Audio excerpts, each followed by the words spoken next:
Hi, everyone. Welcome to Shift in 2021. Shift is the time when we take on a new topic and kind of shift from worship into some discussion. And today I'm so pleased to have Mike Max with us. Mike is a sports anchor, a sports leader in the Twin Cities. He works at WCCO Radio and WCCO TV. Welcome, Mike. Great to be here, Jerry. And Mike and I have known each other since the 80s. Mm-hmm. And when Mike first started interning, you can see I am much Mike's senior. Not much. At Channel 4. And so, Mike, when did you get started in the sports business? So I was in college and I changed majors to video production. I took a video production class. I was majoring in business, and the professor there said, you should try to get an internship in this, and you seem to like it. And I had no idea that internships existed, and so I banged on all the doors in town, and the only one that let me in was Channel 4, and that was in February 1986, and in some way, shape, or form, they've been stuck with me ever since. Not always at Channel 4, but between that and CCO Radio and Midwest Sports Channel, I've always been a part of the CBS properties and family, but it started as an internship in February of 1986. I remember you coming in, and I think we all kind of got to know you quickly. And, as an intern, that's not always the case. Interns might be, trying to find out the lay of the land, but Mike was gusto right away. Yeah, it hit me like a ton of bricks. It was like after a week there, I said, this is what I want to do. And it either does or doesn't maybe, but it was like everything about my personality, deadlines, short attention span, lights, camera, action. I have a sports background, and then I played sports in high school and college, and so I always liked the performance challenge. And it was like all there in front of me. And I said, I don't know how this is going to turn out, but I know what I want to do at least. And that was a gift to at least have clarity. While other people at that time in college were trying to figure out what they want to do with their life, I thought, well, this is going to be tough, but at least I know exactly what it is that I want to do. That is a very cool gift, and mm-hmm. I felt the same way when I was in college and got that start too. And there's something about that energy, and I still miss that today. Yeah. But you have kept this position and grown it for 30 some years. Yeah, and it's one step forward, two steps back, two steps forward. I mean, it's not a. Steve Cannon used to tell me, everybody thinks it's this, and it's this, and you slowly, and disappointment and failure and everything else. And then at one point in time, it looks like you went like this. You didn't do that, and I certainly did not. But what carried me was, it was labor of love, and I had great passion for what I was doing. And as it evolved, things happen that you can't even explain except in places like this that kept me going down a path many times when I thought I might be at a dead end. Something would happen, and again, I look this way, that kept me saying, no, you need to stay in this business, but maybe you need to look over here, maybe you need to do something else. And it always turned out for the best, even though I didn't know at the time that it would. That's really incredible. I think you're right, and I think what Steve told you was exactly right. Although many of us, if you remember Steve Cannon, mm-hmm. Steve was a fantastic radio announcer. He did voices. He did Mundane, right? Yeah, Morgan he locked it up, LaRue. man. He was the king. Yep. He was, and he would come in every day at 2:45, 2:30, and his shift started at 3. His show started at 3, the Cannon Mess. Yep. Came in with a grocery bag, just like a Lund's bag, and it was filled with newspaper clippings that he had cut out at home. Yep. Right? And that was his show. That's exactly what he did. And he prepared at home, but he didn't have the benefit of the internet. He got all these newspapers sent to him, and he'd find these oddities and these things. And so he really prepared the same way that we do, in a little bit different way, because he didn't want to be at the studio any longer than he had to be. Oh, no. But he believed in preparation for his show. And so he'd do that at home, and he'd call his brother in Hollywood and do all these things to prepare for his show. And he, when I worked at CCO Radio, the deal was you don't talk to Cannon. Yep. You don't talk to Cannon. So he had this mystique about him that as somebody who was new at the time, coming from television to radio, just leave Steve alone. Steve his head is in the game. He walks into the studio, a studio that no one else would use. It was only Steve. The basement studio, they call it. Yeah, the basement, and what it was the size of where you and I are. It wasn't big at all. It was small, and it was kind of in the back hallway. So whereas other studios you could walk past and you could go, You're bringing back some great memories now, yep. You could see Boone and Erickson, you could see Dave Lee as you walked past, but Steve was hidden. And Steve was one of the first people that, as I was a young, trying to, do anything I could, he started putting me on once a week on his show. And when I was about, 24, 25 years old. And that was a powerful introduction to the market because he had such a big audience. But it was kind of his way of saying, putting his arm around me and saying, okay, kid, I like what you're trying to do. You're certainly not refined, but I like what you're trying to do, and I'm going to give you a break. And I didn't realize his impact, of course, until I started to get feedback from people. And this was my dad's station, my mom's station. Cannon was their guy. I knew that, but you talk about a powerful, credible voice to bring you into the market, so to speak. He was one of them.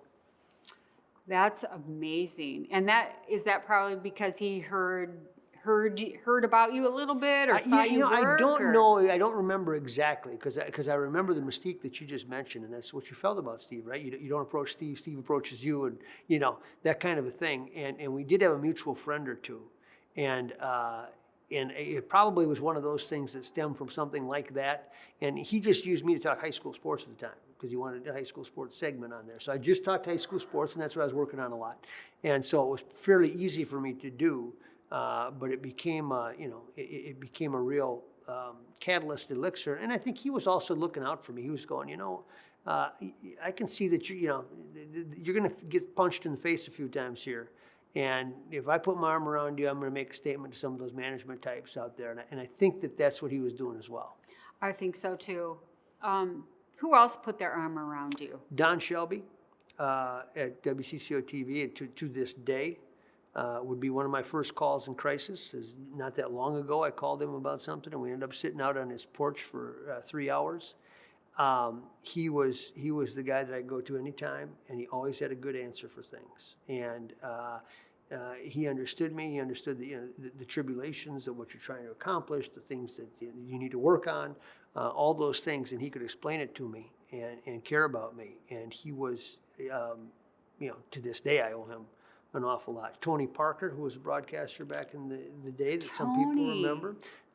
Tony gave me my first on-air paid job. He was doing high school football and radio in Monticello. And he said, I want you to do the color commentary for me. I was about 23 years old. So I'd go up there, we'd have dinner before, he'd talk about the business, and I gave the eulogy at his funeral when he passed away a few years ago. So Tony Parker, if you don't remember, did Channel 4 weekends. But he did Channel 9 is where he really made his name before that. Before that? Yeah, in his prime. And then after he kind of got out of that grind, then he came over and did Channel 4 as kind of a part-time. That's when I knew him. Yep, exactly. Okay. Yep. All right. So, but he had a big voice too. Big voice. A little like Cannon that way. Yeah. And one of those sports guy presences. Yep, exactly. Yeah. Mentors are wonderful. And Don Shelby, too, for me, even recently, is just a wonderful That's mentor. a wise man, He is a very wise man. And Don talks a lot, but he has a lot to say. He has a lot to say, and he's thought about a lot of things. Yes, he has. When you bring something up, you go, boy, you've thought about that before. This isn't the first time you've heard that question, Yeah, Don is really deep and has a really deep personal story as well. He does, yep. And then, Sid Hartman, obviously, he and I had a relationship that was pretty strong for many, many years. And people say, do you remember when you first met Sid? I'd been in the business for 30 years, and I said, I've known Sid for 25 years. They said, well, you've been in the business for 30 years. I said, the first 5 years, he didn't talk to me. So that's why. This is Sid. Who are you? Who are you? And I get that now, because what he's really saying is, I'm not going to waste my time engaging with somebody who's going to be gone next week, because I've seen them come by. And obviously, Sid was a different kind of a mentor in that he wasn't the kind that was doling out advice as much as I just watched him. And I watched how he built his network and in his work ethic. In his basic premise and belief was, a great work ethic offsets everything else. And a great work ethic creates a great network. And if you've got a great network, I always say now, if you take care of your network will take care of you. And it'll feed you everything you need to be successful. And that's what he was, and that's what he taught me without really knowing it. He didn't realize how closely I was watching him because he never took himself, he never thought himself as that type. No. He was a grinder and he was out there doing it, he thought for him, but he was wonderful to observe. And then he introduced me to a lot of people, and it was like, if you've got Sid's approval, okay, you can come in, You were in, Yeah. you were automatically in the Dunkers and and the the clubs. people, and just the Yeah. lunches and dinners that I had with him and other people that, are renowned, where I just got to sit and listen. Who are some of those people? Bud Grant, who's become very close, he's another mentor of mine. I sit with him at his house from time to time still, and we talk and I listen, and he, again, is one of those people with remarkable wisdom about everything. Love being around Bud Grant. And then Bobby Knight was another one that would come in, and we'd have these famous meals at Vecchio's from time to time that Sid had started long before he knew me, but that I got to be a part of at the end. And you'd sit and listen to Bud and Bobby, and you just want to take notes. I could go on and on. Ray Meyer, the legendary coach DePaul one day, and Rick Majerus, they're famous coaches. They're Final Fours here. So Sid says, come on, we're going to Maurice, and they're sitting there waiting for us. And commissioners of, I remember when Paul Tagliabue was at the NFL, coming into training camp, he goes, you want a one-on-one with them? You drive down training camp, I'll guarantee you a one-on-one with Tagliabue. And he did. And this happened, we went and sat in Bud Selig's box when he was the commissioner of Major League Baseball, and we drove to Milwaukee. That same day, we stopped in Madison and had lunch with Barry Alvarez, who was the coach at, it was a great day. You have lunch with Barry Alvarez, you go see, and then we watched 2 innings of the game. Sid had already talked to Selig, he needed everything, he saw the new stadium, we're out of here. Drive to Milwaukee, spend 20 minutes, go back home, you get everything you need. And that was repeated time and time over the course of our relationship that we were together. And of course, we did a TV show together for 20 years every week. So lots of coffee and donuts after the show where you'd sit and I would laugh so much with him because he didn't realize what a character he was. No, he didn't. And just you can see him walking down the hall with the trench coat that looked too big and kind of almost a bit of a trudging or shuffling. Yeah, completely unaware of anything else. And the tape recorder just, coming in the door. And Who are you? Yep, and can you help me get this tape transcribed? And Right. if you can't, then I'm walking right by you because the only thing I need to know is, can you help me get this done right now? Exactly. What I think I learned from him too is loyalty. Mm-hmm. He's very loyal. And if he wanted something for a friend, he would go the extra mile. Yep,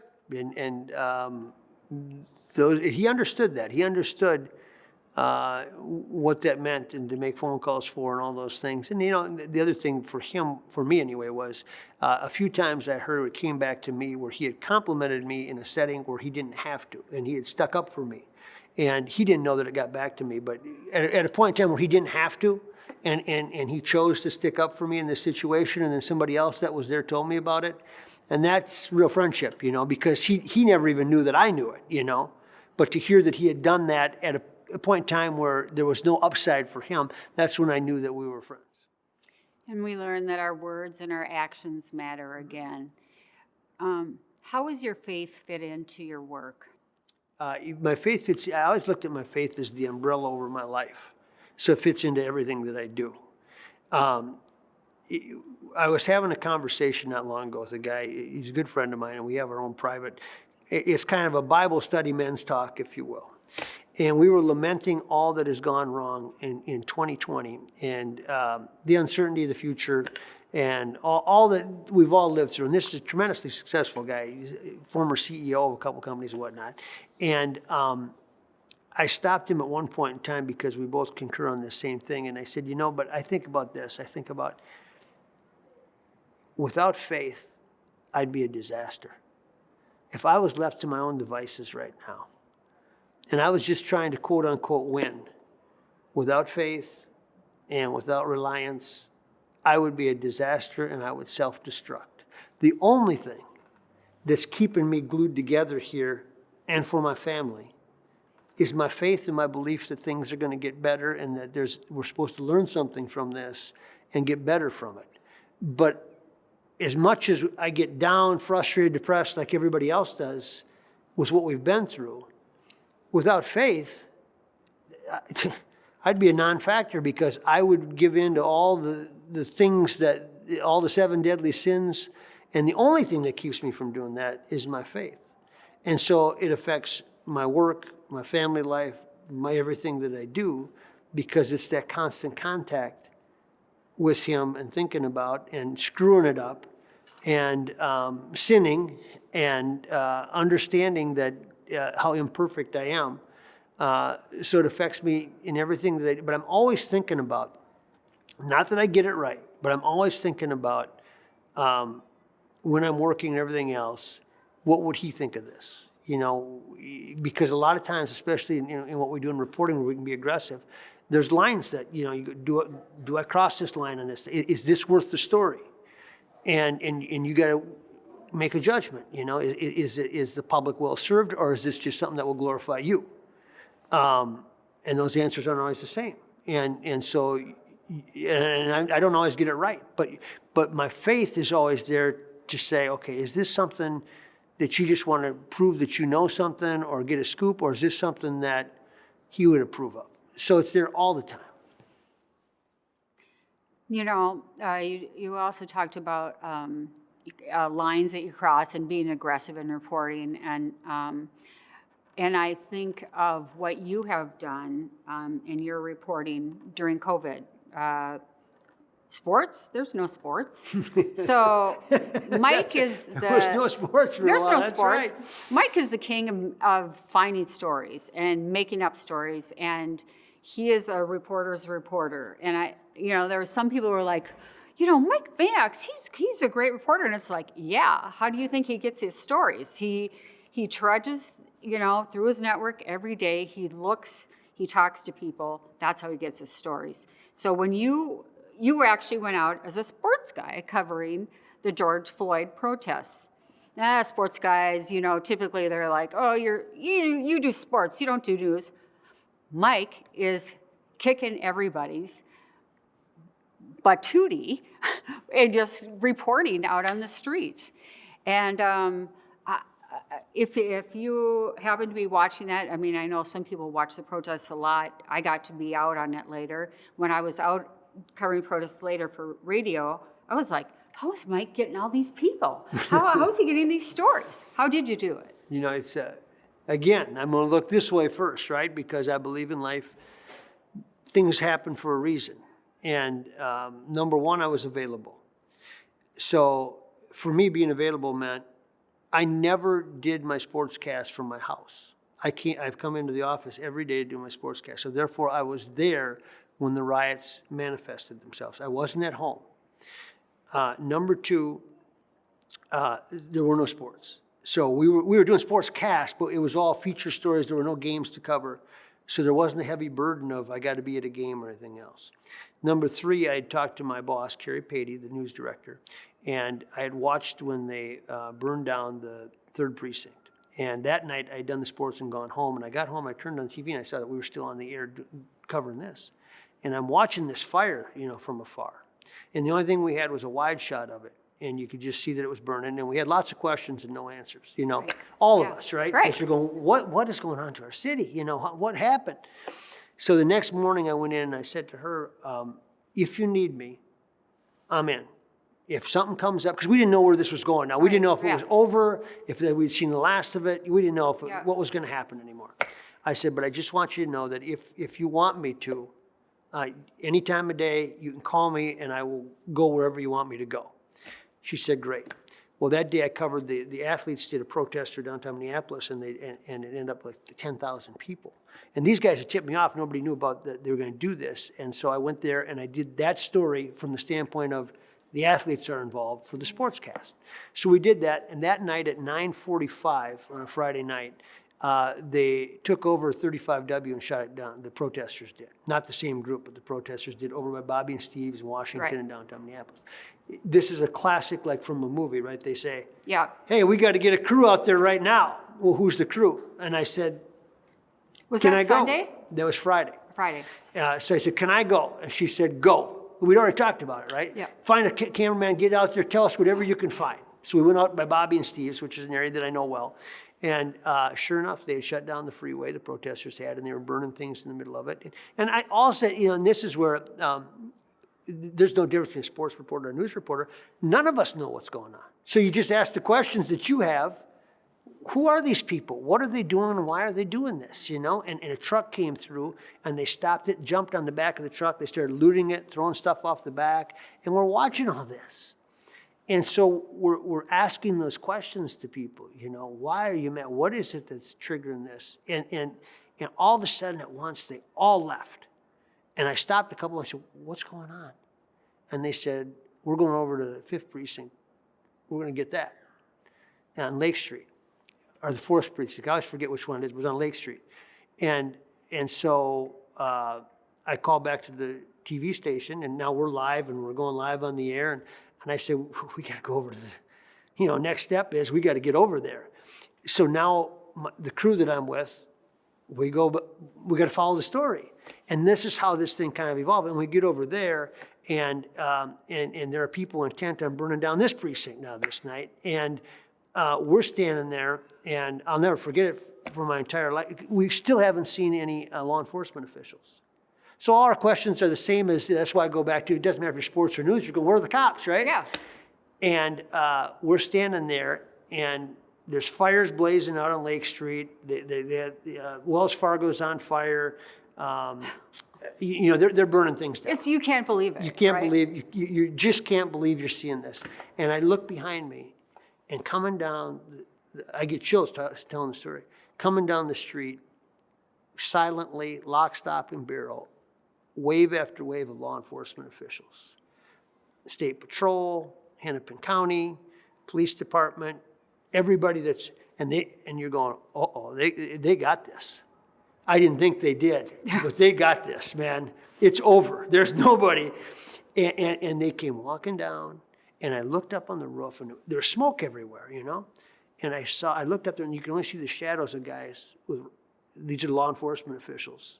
And they're sitting up there, and they're armed. And you go, okay, this precinct ain't going down, Right. I don't know what they think, but it's not going down. And then as we're covering that, we get tear gassed. So in the middle of it, I thought it was smoke coming our way. I'd never experienced it before. And I thought it was smoke that was kind of blowing our way. And I looked, and all of a sudden, boom. And What happens? You are just frozen. Your eyes are watering. You can't stop coughing. You know it's not going to last forever, so that's what gets you through it. That's kind of how you feel. You just Yeah, feel but like it's... there's nothing you could do. Oh my You just gosh. cough and cough and cough until you can't anymore. We were live on the air when it happened. And you go, okay, we're really into something now.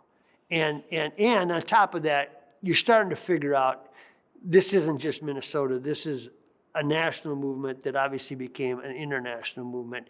But you're really starting to get a sense of it at that point in time, that we're into something that is scary, that is uncharted, that is all those things.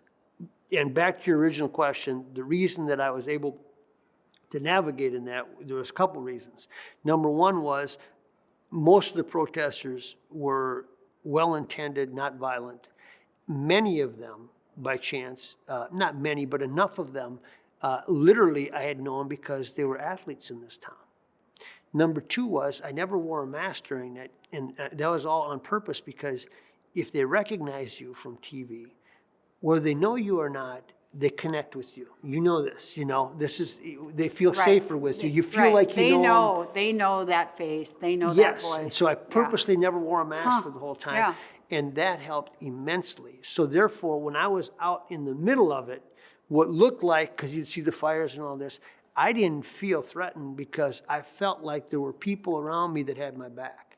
And obviously I was with a crew too, but that was the other part, is I wanted to make sure I never took the photographers into a place that they weren't comfortable, because I would have regretted that for the rest of my life, So I always felt, because I get this question almost every day, were you scared out there?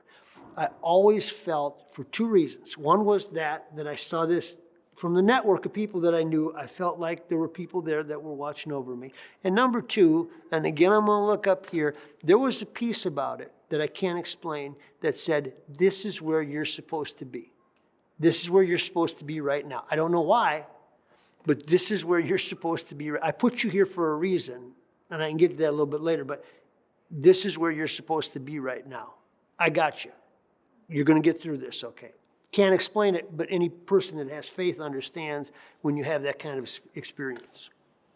Yeah, you do. You just know you're in the right place. Yeah. And call it Holy Spirit, whatever it is, it feels right. Yeah, and that allows you just to focus in on what you're doing, Okay, I need to tell the people that aren't what's going on down here, and you put all your focus into that instead of, oh, I'm scared, oh, I'm going to get hit, Right. oh, I'm going to, Yeah, and you just focus on, here's what we know. This building's on fire, the cops are up there. Over here you see people are, they're beating on an ATM machine, and and that's what you do. And that's where sports reporting and news reporting, there is no difference. Here's what I see, here's what you Exactly. Mm-hmm. And for somebody who's in business, somebody who is sharing God's word, it's the same thing. Yep. It's relationships, it's talking to people. Yes. Yeah. And if you do that all the time, then good things happen, So yeah, exactly. That's exactly what happens. What do you hope for this year, 2021? I hope that what we learned in 2020 becomes just an unbelievable catalyst for us that makes us so much better, stronger, and we come out of this, because there are things through this, the COVID and the riots that have provided us with an education that we never would have had. And again, I'm a big believer that things happen for a reason, and it's our job to figure out what the reason is. The reason at the end of the riots that I felt like I was there wasn't, when I went out there, it's because I wanted us to win. I wanted Channel 4 to win. I knew this was a big story, and I really wanted us to win. And so I thought that's why I was out there.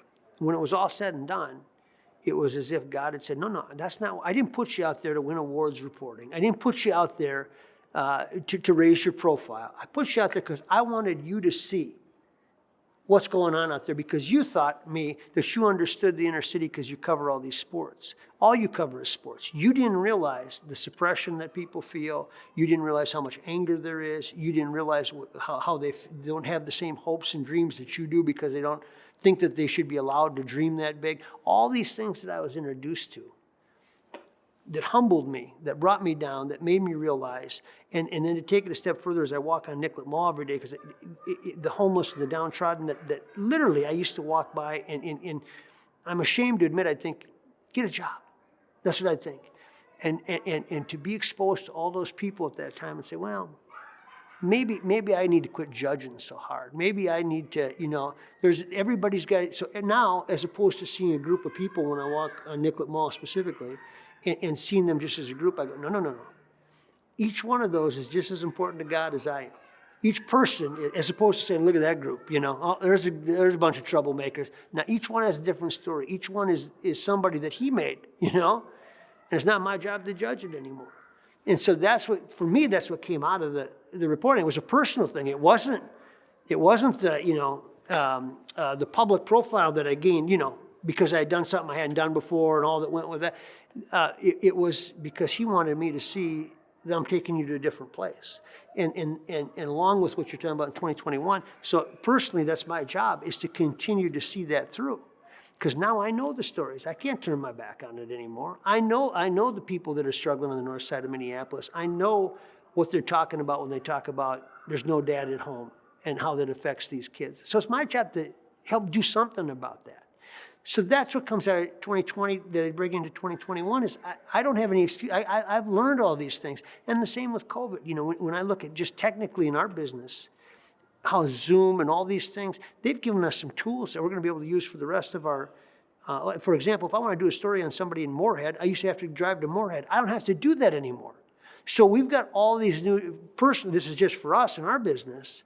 So there's all these things that have come out of this. And I think we've learned a lot about isolation and how much people need people. I have, and even though I get to go in every day, I see it with my kids, how they crave being around other kids and the distance learning and all that stuff. And I think we're supposed to learn from that we really do need each other, and we really do like being around each other. You know, when you can watch church on TV at home, right, on Sundays. We could do that, and the message could be exactly the same. But it sure feels a lot better, doesn't it, when you're sitting here and you're amongst people and you bump into somebody for a couple as you're getting your coffee after the service. And that has been so reinforced to me that how much on just a elementary level we need to be around each other, and we need to be with people, and we need to get energy from that. But we have to be around people. To get to know people and to lift ourselves up and to get the energy from. Thank you, Mike. It's been great to talk with you, and I hope you'll come back again sometime when we actually have people with us.